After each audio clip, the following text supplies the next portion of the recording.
Hi everybody. I'm Josie Tamir Crossley, as most of you already know, and I'm very happy to be here today with my very dear friend and longtime mentor and colleague, Elizabeth Claire Burr. And Elizabeth, I've been working with Elizabeth for I think it's almost 10 years now that we've been working together, and Elizabeth is not only been teaching yoga for over 20 years, but is also a craniosacral therapist, has gone very deep into the craniosacral, the somato-emotional release, and as well as energetic healing realms, and works as a therapist and supports many people to just come, really blossom in this world.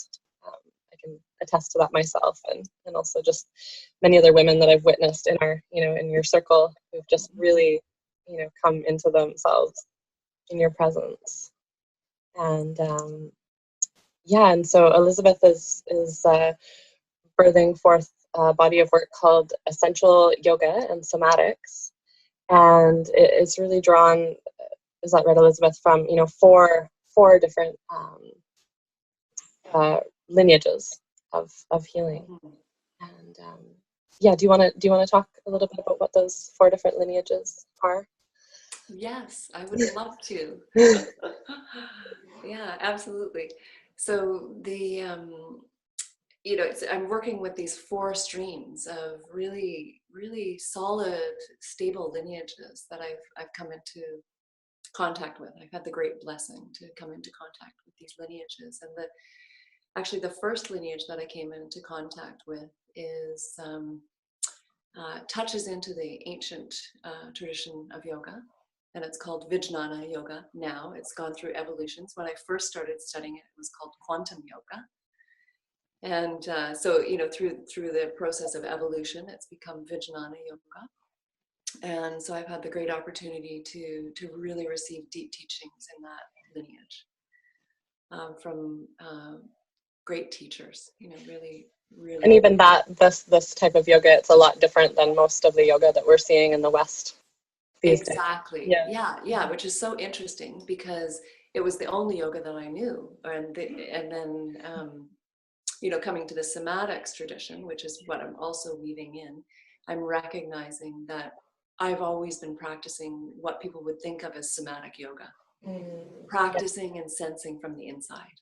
Yeah, absolutely. And when you talk about the somatics tradition, this is Thomas Hanna's work, the Hanna somatics. Yeah, exactly. Yeah, and Martha Peterson, I've been studying with her, and again, as I came to the practice, I realized that's what I've been practicing all along. Is a very, very deep focus on sensing and feeling from the inside. So not so much the external practice of yoga or what we think yoga is. With the mind. Downward dog, upward dog, all that, yeah. Exactly. Yeah. But when we start to come in, when we start to bring awareness into our inner garden, our inner being, what happens is we let go of that, what it looks like on the outside. We're not fixated on that. And that is the only yoga that I've ever practiced. So when people come to my classes, they often say, well, this isn't yoga. It's like, well, actually, This is yoga. Awareness, right? And then the other, the Tibetan Buddhist tradition has really fed your work as well, which is also touching in on that deep awareness. Oh, absolutely. And I was just actually talking to a client today about it because it was, again, maybe like 15 years ago, maybe about 18 years ago, I took refuge in the Buddhist tradition with an amazing Tibetan teacher, Trangpa Rinpoche. And I didn't really know what I was taking refuge in. I'm not a scholar. I hadn't studied Tibetan Buddhism, but I was working with a mentor and he recommended that. And, it's been a long time since I took refuge, and I finally am beginning to understand what it is. And really what it is that I take refuge in that part of myself that is fully connected to the awakened state. And so in taking refuge there, I can relax and just do the practices and just be, be okay with that refuge. Yeah. Yeah. Yeah. And I know that, probably a lot of our listeners right now, who are out there are, in modern day society, we're living these really busy lives, and we can get really hooked into, all these kind of external sources of fulfillment, or what refuge, basically it's like we take refuge in, well, chocolate might not be the worst one, but Right. but Definitely one though. definitely one. But things like different addictions, Yeah. and so when we can really take refuge in that, awareness, that place of awareness, and start to access that real true freedom. So that's a bit like about what we're going to talk about today. Yeah. Yeah, and we're going to probably talk for about 30 minutes. So just for those of you who are tuning in, that's about how much time we'll be here today. And yeah, so, and we're going to talk about, because I've been talking with my tribe about this process of, or this practice of, what you call RAAT, Yes. RAAT, right? Yeah. Yeah. And I'd written a blog newsletter post about it, and I just thought it would be so fun for me to bring you in, and for us to actually talk about that in person. And since you came up with that, like, have your personal just download about this process, because I think it's such an important key process in the healing. Yeah, absolutely. Yeah, and to say also that the awakening, the process of awakening, is healing, and healing is awakening. So as we evolve and as we awaken, we're accessing our wholeness. We're letting go of the layers, and purifying into our whole state. Basically. And so RAAT came when I was teaching a retreat at Hollyhock. I just cracked open in the middle of the night. Oh, there's this fabulous acronym, which is super helpful for people. And in the beginning, it was just RAT. It was actually just, a little furry animal. It was just rat. And so I even loved that, the fact that it was something that we tend to have an aversion towards, Right. Yeah, which was interesting. Yeah. And so, recognizing what is. That's the first step. Coming to recognize what is, without mediating or trying to shift or manipulate or change or spin or judge. anything. I think I notice with my clients that judging is a big one, right? Like, huge. Yeah. Touch it, and then it's like, oh, that's bad, that's wrong, I can't look at that. And absolutely. Yeah. So there's sheaths, right, that are in front of us or around us or inside, however you want to imagine, these sheaths, judgment, totally big. And so when we start to recognize, the minute that we recognize judgment, we're in a position of choice. So recognition puts us in a position of choice. We recognize that, we're having an experience of anxiety. Then we're in a position of choice. It's like, oh, okay, how can I deal with this? And so the initial RAAT was bringing in acceptance. And so radical acceptance. Well, that's the A, the first A. Yeah. The first A, yeah. Radical acceptance, allowing just that, if we're using the example of, say, anxiety, right? Just allowing for the anxiety rather than trying to shut it down and push it out of the way. We're actually, really allowing it to be there, feeling it, Feeling it.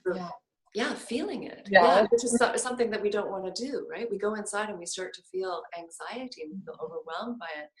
We want to manipulate it, push it away, or we want to, just get rid of it. Right. How can I get rid of this? How can I get rid of this? Yeah. What will it take? Yeah, exactly. What will it take? Yeah. And so when I was actually teaching some teenagers, because one of my students has a psychology class, and she invited me in, and Jill, right?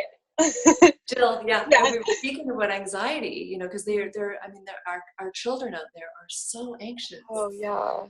Oh my God, it's incredible, really. you know.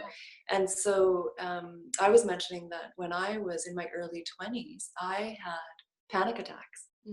But at that point, no one was talking about them. No one really understood what they were. Right. And so I eventually went to the library, and like a book fell off the shelf, and it was Oprah's book on anxiety or something. Wow.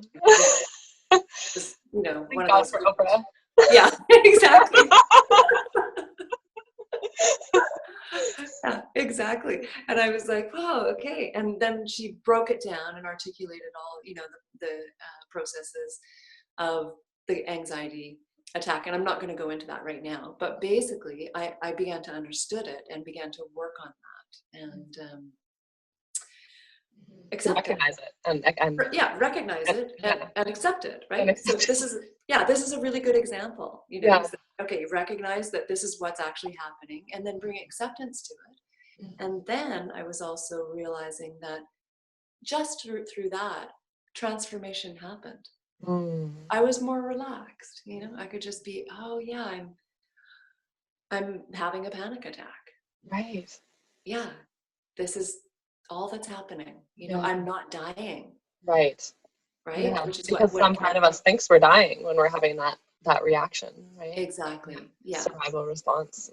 Yeah, exactly. And then I realized that you know, with the second part of the RAAT, which you'd written about too, is that there was another aspect to that A. It wasn't simply just accepting, that there was an action part there. You know, and I realized that the acceptance and the allowing was really very feminine. You know, it's that feminine quality. But then there was an action that needed to be taken too, because otherwise I was just sitting there with anxiety, noticing it, you know, recognizing it, accepting it. But yet, what was the action that I needed to come into? You know, to allow the transformation to flower, let's say. And it's so interesting too, like I'm just thinking about how the acceptance A is before the action A. Because I think what we tend to do is like when we feel something that's uncomfortable, we immediately want to go into action, like some kind of action to Yes. change it. But we haven't come to that place of actually even fully accepting it and like starting to feel it, Feel feeling it. fully what's happening there Yeah. And feel it in the body. in the body. Exactly. Feel Yeah. it in the body. Yeah. Yeah. And that's what we're dealing with in our society too, is that we tend to go right for the masculine right away. So this invitation to bring more emphasis, and that's why it's interesting that you remembered it that way, Yeah. as double feminine. Yeah, I had remembered it, just to update everyone who's listening. I had remembered it when I was talking to Elizabeth. She about the first post that I'd written. I had remembered it as actually recognize, accept, allow the transformation, which I think is you know very applicable in many instances. And it was just interesting that I'd forgotten about the action step. Yeah. Actually, the second day. Yeah. But to, you know, like we were just chatting a little bit earlier about that pendulum swinging. Like sometimes we need to swing the pendulum to the feminine. Exactly. I definitely needed to. Yeah. And you are not alone. You know, Yes. when we're in a predominantly patriarchal society where, you know, it's really in that direction, we Yeah. really need to work on receptivity and allowing, accepting. And feeling. I liked how you said just like remind people to feel the feeling in the body, because I think what I notice is that is the hardest part actually for most people, including myself at times, is that actually being able to keep awareness in the body, because a part of us doesn't want to go there. A part of us does not want to feel that, and that's that survival response, right? And so Flight. Out, exit, however you can, exit out of the discomfort. So I think that's where having your support has been huge for me, is having the support of someone to come in and like really hold that safety, that space of like accepting and feeling, and just to keep bringing us back into that place of feeling, that it's safe, that it's okay to feel those parts. I think having support can be really, really helpful. Absolutely. Yeah. To be able to actually do that. Yeah, in fact, we can't heal without that support. We can't fully heal because we're relational beings. We can do we can access our own practice, first person perspective, where we're going in, which is hugely beneficial too, if we're used to, speaking to an authority or asking for an authority. Right. So that first person perspective is really important, but third person perspective in the healing process, when we get into those really deep places, we really need the relational support and the hands-on, the body, where the body, okay, then the nervous system can begin to Draw. yeah, calm, and then learn how to regulate, right? Yeah, exactly. Learn how to regulate. So yeah, and when we were talking the other day, I think you were mentioning something about like even like having that support there is kind of a part of the action. yes, yeah, of Right? course, right? You call someone and you say, I need support. I need support. That's taking an action step. Yeah, that's exactly it. Yeah. And then I think of like having that support there as well, kind of like if we're talking masculine, feminine, like the container, right? Like somebody there to hold that container. Yeah. The container, like the structure is more the masculine. Yes. As Yeah. well? Yeah. Yeah. Oh yeah, for sure. Yeah. Form, the masculine. It's viewed in different ways. Like in the Tibetan tradition, actually the feminine energy holds the form and the masculine is the formless. Right. Really interesting. But the way that I understand it is that masculine is the form and the feminine is the formless. But both, right? And so that's the AA right there in the center. And it's like this gesture that I've been doing, namaste. So it's really bringing together the masculine and the feminine, the inner feminine and the inner masculine, and balancing that inside ourselves in this practice. And then the transformation is always happening, because that's the signature of life, change. Right? And it's the mind that wants to grab on and concretize it and say, no, I don't want this to change, or please totally change, Right. But it is that grip or that hold that we have on life that's constantly transforming and changing all the time. So when we recognize, we accept, and we move into action, whatever that might be for us at the time, transformation naturally happens. So transformation isn't something that we have to do. Right. It's what we are. When we can let go of that grip that the mind has on, how things should be or should not be. Yeah, absolutely. Yeah. Beautiful. Yeah. Yeah, because I think we often think that we have to like do transformation and then judge ourselves for not being able to change, right? Oh, exactly. Yeah. Rather than, coming into this place of like just recognizing and actually like fully accepting what is there. Yeah. That's the, those are the first two steps, right? Is recognizing and accepting, or welcoming. You can think of as welcoming whatever is there. When we welcome it, we come from that place of compassion, that there's a friendliness towards these parts of ourselves. Because for myself, when I first started coming into this awareness of myself, I noticed that there were parts of myself that were way out in the cold. Oh, I think it might have paused.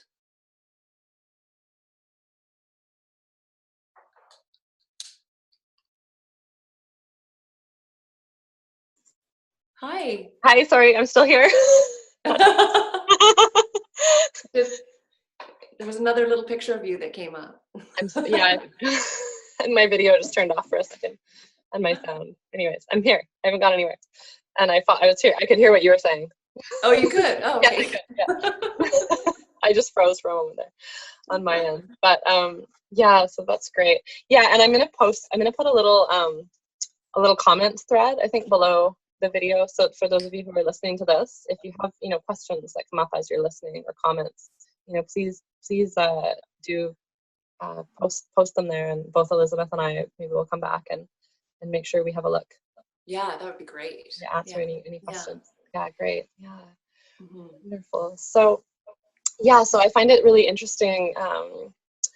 Also, just that because I've been working with you for so long in the yoga, which is so much the Vijnana tradition, as we were talking about, which is, so much different, I found, also than any yoga that I'd encountered before meeting you. And just so much, more about awareness and slowing down. And when I came into that tradition and working with you, I found just like the more I slowed down, the more would open up in my body and in my being. And then I just find it so interesting that we've both kind of moved into sort of parallel timing. You've moved into the Hana somatics work, and I've been delving into the Feldenkrais and the somatic experiencing work. And just that it's like almost like even slower, even deeper. Exactly. Yeah. That's exactly it. Yeah, it's the next layer. Like if we think of our being as the onion and we're peeling, Yeah. It's a deeper layer. Yeah, it is. Yeah, absolutely. Yeah, beautiful. Yeah, and then I find it so interesting how Elizabeth and I were talking the other day about how, like, in the somatics world and the Feldenkraisian world as well, it's like there's a lot of sort of like, oh, yoga, like that's like, not a lot of respect or like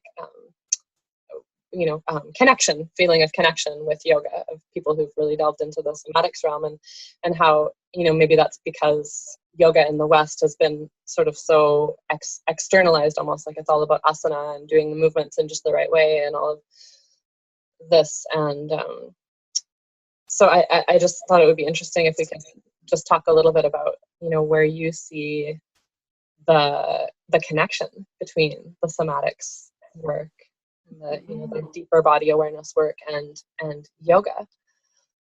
Yeah, well, yoga, as I understand it, is a very holistic integrated path of awakening. And within that, there are the different limbs of yoga, and one of them being asana, one of the 8 limbs of the yoga tree. And what somatics is asana. It's basically awareness through body, and that's what asana is. Generally, like we can, coming into the somatics practice with which is articulates our soma as the. Can you just say that one more time, because I think you just cut out a little bit there. Oh, okay, yeah. So Thomas Hanna articulates our being as a soma, which I just love, because when we close our eyes and go inside, the apparent division between the body and the mind dissolves. And spaciousness, we are having a direct experience of sensation and feeling. And that's what a soma is. A soma is a biological organism. And so to me, what's happening right now is bubbling up, like in your practice, this is like modern yoga, modern asana. It's Jill's class, the psychology class I walked in, and there were pictures of the brain all over the walls that the kids had drawn. Like, the brain now, because we're evolution, as part of our evolution, we're the brain. This has something to do with the nervous system. This has something to do with the body. This has something to do with awakening. And so we're all waking up to the brain right now. So somatics, what I love about it is that it is addressing the brain. That it's addressing the brain. Yeah. Brain action. Yeah. Brain. Yeah, absolutely. Yeah. Yeah. And the whole nervous system, really. The whole nervous system. And yoga has always been addressing that. It didn't point directly at it. Because when we're practicing headstand and shoulder stand, for example, which in the Vijnana, we do every day, for 20 minutes. When we're practicing those practices, we're accessing and the sympathetic nervous system. and we're coming right into the brain, like we're literally pressing the back of the brain into the floor, shoulder stand, and the top of the brain. Right. Yeah. Yeah. Yeah, Gland, exactly. the pituitary gland. We're balancing, those systems, but it's not directly stated in a sense. Right. Yeah, absolutely. Yeah, Yeah. that's true. So I think that's where the somatics is bridging. It's filling that gap of like, Mm. what's actually happening? Oh, you just froze again. Yeah, I can still hear you. Oh, okay. Yeah. Yeah. I think you just cut out for a moment when you said what's actually happening. Can you just say that one more time? So what is actually happening to the brain when we're doing headstand and shoulder stand? And I think I've lost your connection here too.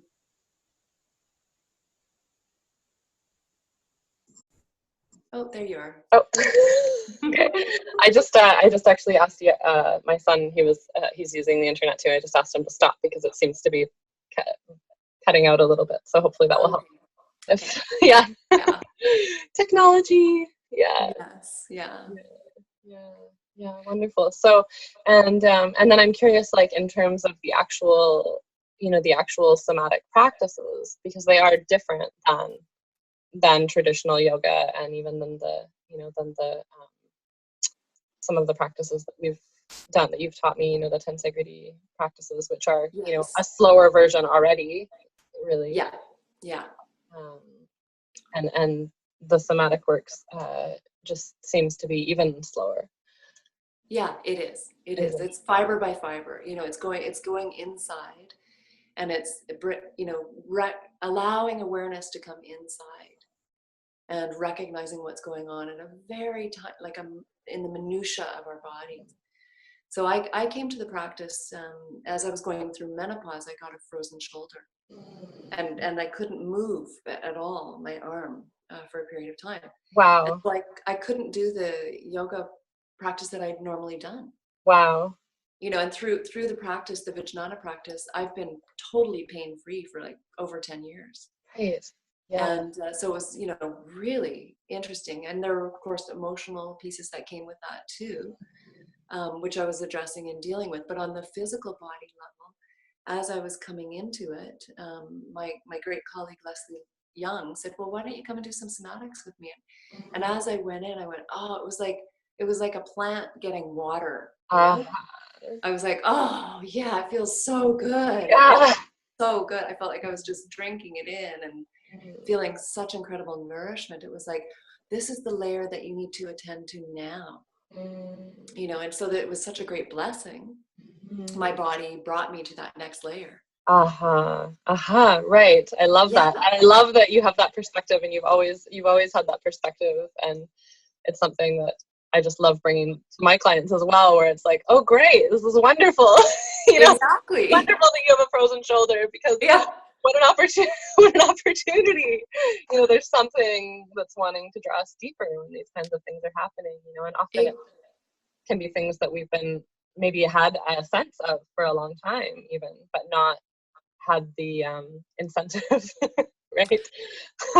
That's exactly it. Pain is an incentive, It right? is. It's a motivation. It's like, okay, this is what's happening. And I had stopped doing my tensegrity practice for a period of months because I was in silent meditation.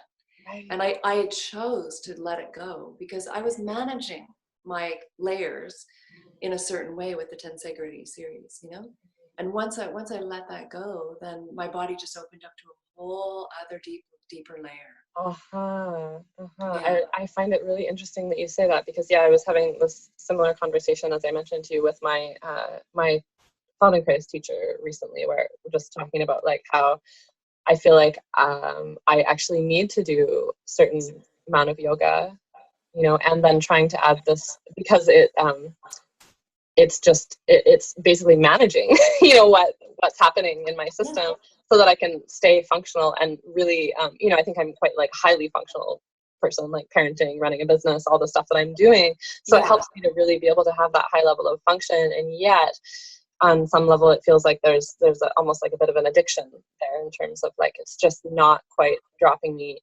through the deeper layers that I want to be able to move through. And so, you know, doing the somatics with you and learning for those of you who don't know, the Feldenkrais, Moshe Feldenkrais and Thomas Hanna they were colleagues actually, and so their work was basically forth at the same time. It just was, you know, as many of these sort of collective conscious ideas tend to come into being. So it's really, really similar work. And yeah, and so what I've been finding is just, you know, doing the somatics with you and then the Feldenkrais work with my other teacher, it's just, you know, starting to drop through those deeper layers in a really fast way that's almost too fast sometimes, you know. And so it's interesting how deep it can really go when we can slow down enough to allow it to happen. I think for most people, the slowing down is probably the hardest thing. So. Yeah, well, that's when pain is really great. Yeah, right. I can't do what I've normally been doing. That's the body's way of saying slow down. We know that illness, you know, different and slowing down and then bringing awareness there. And those, you know, I'm seeing now like viruses and pain as allies for awakening, you know, and so that it does actually bring us into a connection with ourselves.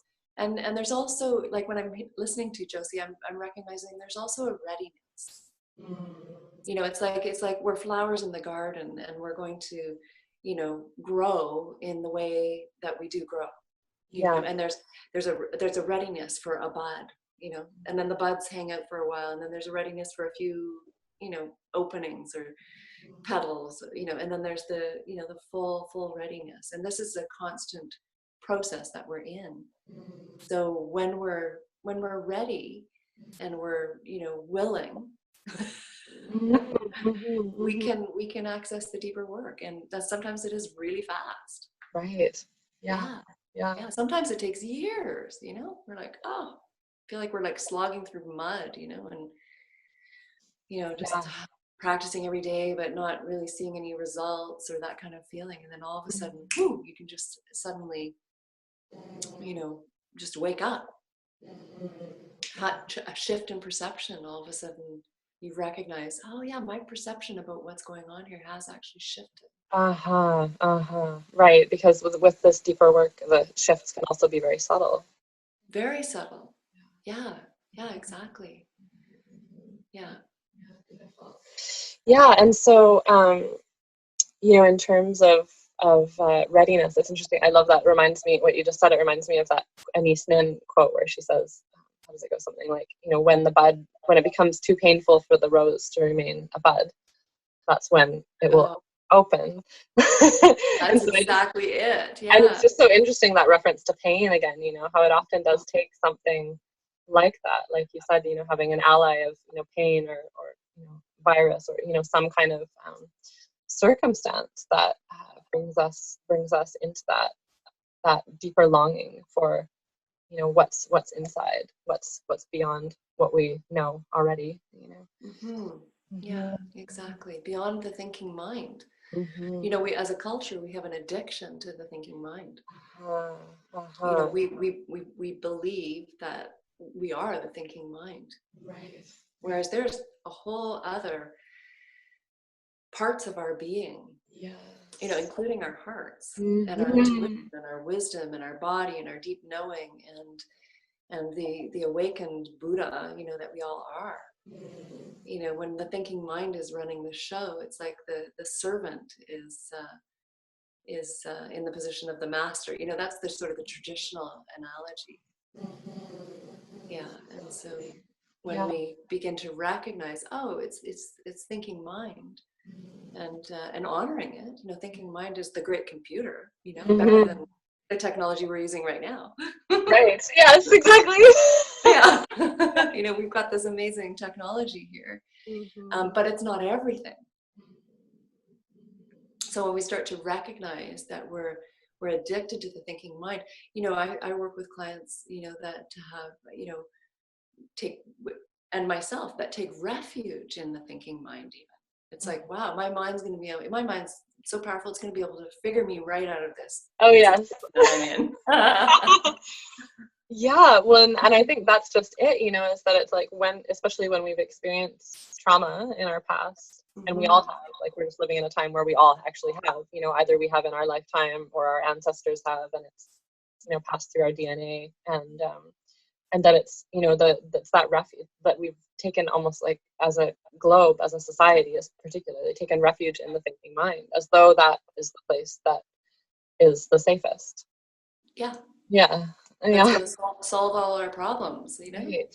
Yeah. I mean, it did get us to the moon, or, you know, and Perhaps, beyond. they say. Yeah. Well, I don't know, but yeah. I wasn't there, But, you know, what about our hearts? but. You know, what about you know, compassion for ourselves, you know, non-judgmental action towards ourselves and our bodies, especially as women, Uh-huh. you know, dealing with incredible amounts of self-hatred, you know, and self-judgment. You know, it's phenomenal what we you know, what we're working with. And Yeah, like what you, we've taken on. yeah, like you said, from our ancestors too, our lineage, that you know, the feminine lineage, the trauma that's there, you know, that we carry in our DNA. And how do we work with this? You know, what are, you know, what, you know, how do we work with it? And these practices, you know, that are very simple, like really in the end, like you've mentioned a couple of times, it's about awareness. You know, recognizing that we are awareness, and you know, just taking refuge in that. Uh-huh. Uh-huh. Uh-huh. Beautiful. And I love just that you touch on the, you know, the heart, and you know, it's so interesting. It makes me think of how, you know, so much research is now actually showing that, you know, we actually have more brain cells in our heart and in our gut than we do in our brain. Like more neuronally happening down here in the body, you know, not that our brain isn't in our body, but um, yeah. And so you've got these two upcoming retreats, one of which I'm going to be with you at supporting, and just, you know, touching into the wide heart uh, retreat that's happening on Cortez, right? And maybe Yeah. you wanted to share with us a little bit about, you know, the retreat container that you're setting up and what that's about, and maybe tell Yeah. everybody where the retreats are and when, because I'm sure that a few of our listeners would probably love to come. It's such a great time of year to be coming out to the islands if you don't live in the area. Mm-hmm. And if you do, then it's also a great time. Yeah. Yeah. Yeah, well, the islands, yeah, it's been so great to be guided to go to the islands for a retreat. You know, I've personally retreated on these islands in many different ways, since I was, you know, born in the area, in the West Coast. And so the first retreat, And which is, maybe just to touch into, because we have listeners who are, you know, I have listeners who are all over North America and beyond. So just to touch into oh, where we actually are, right, which is on the west coast of Canada, British Columbia. And the islands yes, that you're talking about are these little islands that are in between Vancouver Island and the mainland. So really, really special place. yeah, really special. Yeah, they're called the Gulf Islands, and each one has its own energy field. Yeah. And so, yeah, you know, the first retreat is going to be on an island called Hornby Island, and it's just one of the most magical healing places I've ever been. You know, just phenomenal healing energy there. And this wonderful woman, Diane Smith, has built a beautiful temple called Sundoor. And now that the temple's built, she's asking for people to come. So she's invited myself to lead a retreat, and Josie is going to be assisting it, which is just fabulous I'm because so it's, excited. yeah, I know, me too. It's so great, yeah, to come into this container of retreat. And it's a 3-day retreat, so we'll be practicing for 3 days. And I just had a question from a client earlier, you know, what are we going to do in the retreat? And so we're going to be practicing awareness meditation. We're going to be practicing essential yoga and somatic. So it's a very gentle, but yet deep, like we've been talking about, coming into the deeper layers, you know, releasing our held reflex patterns in very simple, beautiful movements. And we're also going to be doing some partner work and really supporting each other through sound, toning, and healing, vibrational healing. And we're going to be eating beautiful vegetarian meals and fully supported. Yeah, I just, fully supported on this beautiful piece of land. So good. It's going to be so delicious. And just having been in retreat with you many times, now I can just speak to, talking about like coming into that deeper container of possibility for transformation. I think some of the deepest just moments of realization for me, and recognizing and also transformation have happened for me in that that retreat container. It's a really supportive space for moving through anything that we're moving through, and just moving into a deeper place inside of ourselves. Yeah, of connection and compassion and communication and awareness. And the retreat container, I love it so much because we let go of our habitual daily activities, where the mind is engaged in a certain way. We let go of all of that. We unplug, we come together with a really strong intention to support one another in Sangha and spiritual community. And with that, magic happens, miracles happen within that container of retreat and spaciousness that we offer ourselves. Yeah, so that's in July. That's July 7th to the 9th. And you can email me at my email, info@elizabethclareburr.ca. And I don't know if you can give that to people. I will also I'll be sending that out. Yeah. Okay. Yeah. Yeah. So that's how people register or find out more about the retreat. Retreat. Yeah. Questions, queries, registration. Yeah. Yeah. So it's info@elizabethclaire, CLAIRE, right? Yeah. Burr, BURR.com. Or is it .com or .ca? It's .ca. .ca. Okay. We're in Canada. Great. And Elizabeth with a Z. Yeah. Yeah. Elizabeth Claire Burr. Yeah. And there's also a burgeoning webpage that I have, which is the same name, elizabethclareburr.ca. www. Yeah. Yeah. And so you can sign up for my, whatever is there. There's not much there yet, but that's coming. Great. Yeah. Just find out about your work and you and all of that. Yeah, a little bit. Yeah. Yeah. A little bit. Yeah. Yeah. Trying to move it out there. Yeah, I get it. It's challenging to express such deep work, I think, for a lot of us who are doing this deeper. It is. Yeah, exactly. Yeah. So come to the container of the retreat and you'll find it. Yeah. And then there's another retreat as well upcoming. On Cortes Island, which is the island that Josie is living on right now, which is got its very powerful healing energy.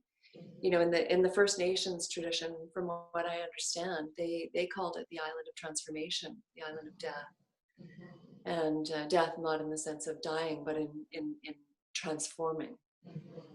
Very powerful energy. Very powerful. I used to also live on Cortes there too. Yeah. So that's where we met. Yeah. That's where we met. Yeah. Beautiful studio there. And that's at Hollyhock, the retreat. And it's called Wide Heart. And this container of wide heart is really opening up self-love and compassion, through the authentic yogic practices and the Tibetan practices, with the progressive healing modalities and expressive arts. Oh, beautiful. Yeah. Some dancing and some singing in alignment with the work. So I'll be co-facilitating that with Dana Davis, who is an amazing facilitator. So wonderful. Yeah, she's wonderful. Yeah, totally wonderful. Yeah. So you're welcome to find out about that on the Hollyhock webpage. So, and for those of you who are listening who don't know, Hollyhock is our retreat center on Cortes Island, and they have a website that is, I believe, hollyhock.ca, right? And so you can, for the Wide Heart retreat, you could register through Hollyhock, through their website. Yeah, wonderful. Yeah, and I won't be coming to that one, but I've been to many retreats with you at Hollyhock and various places, and it's I really recommend both either one is wonderful. And when are the dates of the Hollyhock retreat? That's at the end of the summer. So it'd be August 27th to September 1st. So it's 5 days. Okay, great. You know, so it's a longer commitment, Mm-hmm. you know, and yeah, and it's, you know, such a powerful spot, Hollyhock. It is, yeah. Geographical location, and feels like there's a power center that's just really channeled into that land too. Totally. Yeah, exactly. Mm-hmm.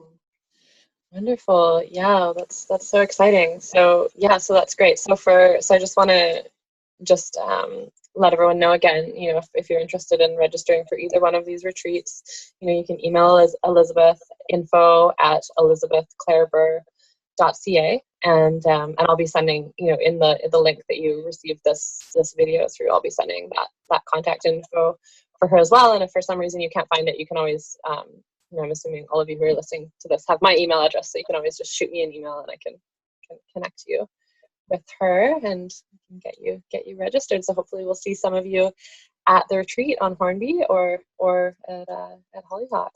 So beautiful. Yeah, and if there was one last thing that you'd want to leave our listeners with today, Elizabeth. Yeah, I keep coming, like when I'm just checking in right now, I keep coming up with this word woman. And the divine feminine. And that, you know, I recognized quite a few years ago that is my path, is to support that, and not to exclude the masculine in any way or men in any way, but to really focus on gathering groups of women together to listen to our stories, to talk, to heal, to come into silence and reflection, and to wake up. You know, wake up to our who we are, and our power. You know, the true power that we are. So I feel so called, you know, to bring this work out here more, you know, and really, so important. Yeah, it's so important, and you know, really appreciate working with you, Josiah, all these years, and this conversation that we've been having. Yeah, You know, it's great.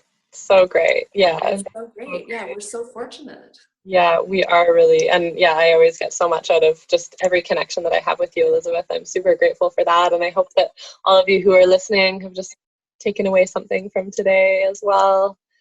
And yeah, remember to, you know, send us your comments and questions below on the chat thread there, and love to hear from you. So yeah, so blessings. Thanks so much. Many blessings, Yeah. and let's dedicate the fruits of this practice, our technology practice, for the benefit of all beings everywhere. Yes, absolutely. Yeah. Yeah, may all beings be happy. Yeah, may all beings be happy. Yeah, beautiful. Okay, namaste. Namaste. Thank you.